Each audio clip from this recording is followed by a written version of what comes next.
Hey everyone, fearlessness and blessings. I prosper you in all divine potential. Hope you guys enjoyed the lecture. Thank you. So, the title of this lecture is Five Flower Indigenous Alchemy. And you may ask, like, what does she mean by five flower? Five flower represents elemental perfection and infinite expansion and divine order. So, basically, all possibilities, which is God.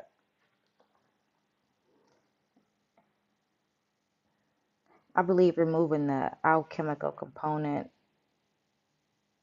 from seeking enlightenment or on a spiritual journey just leads to religion. I believe the perfect alchemist is someone who is able to turn everything into love.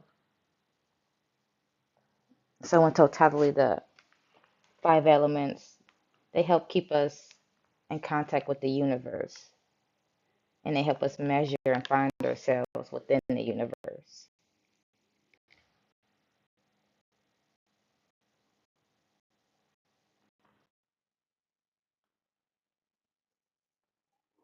So we have here the two divine elements of temperature,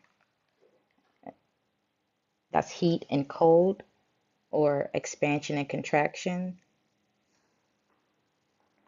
Now, blue and red are always going to be the colors of movement. Heat causes movement, which is the spirit, and the animation of atoms, which is vibration. And cold has the power to create shape and form, which is embodiment. And you can think of how our physical form embodies our spirit. Now, these concepts are the original ideas behind creation and destruction, masculine, feminine, thoughts and feelings. Heat and cold is about building connections, and the heat and the cooling of those elements create what we know as the five elements.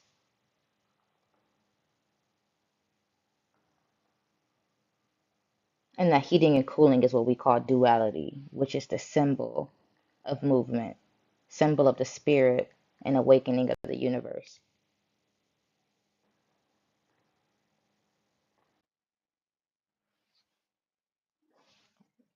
So the four elements of nature plus a fifth element, which is man. Fire is always the first element, mediator between worlds, very close to the purest form of energy, gateway to the word of our ancestors. Water is about reconciliation and healing, and is the origin of all atoms. Earth represents the physical. The carbon atom is the basis of all life.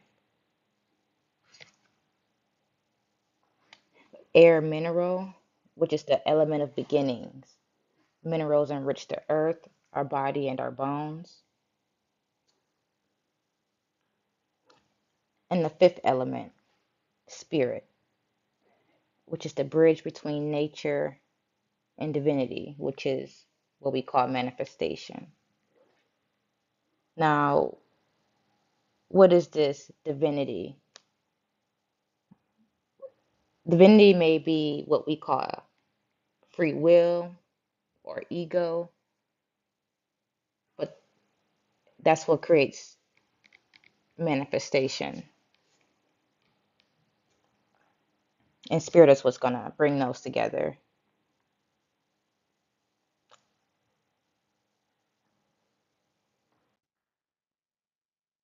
So, out of the four elements came the first atom, the original atom. And this atom was spiritually illuminated. This atom created two outwardly manifest, and that was the male and the female. And then those three became the first Trinity. And that energy was manifested downward towards earth in those three forms, representing the positive, the negative, and the neutral, or the male, female, and the dual.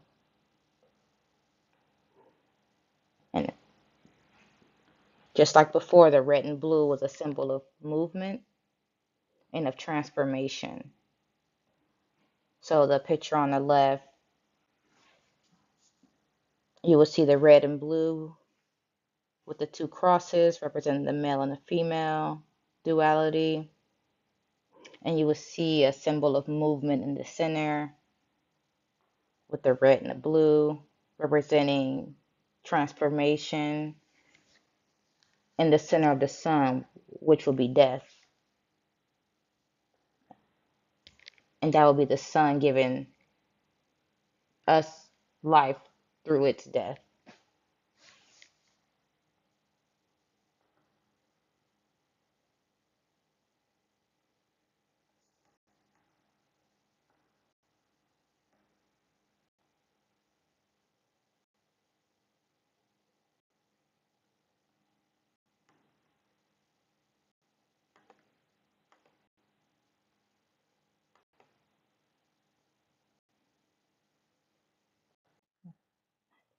The element will exist in each person.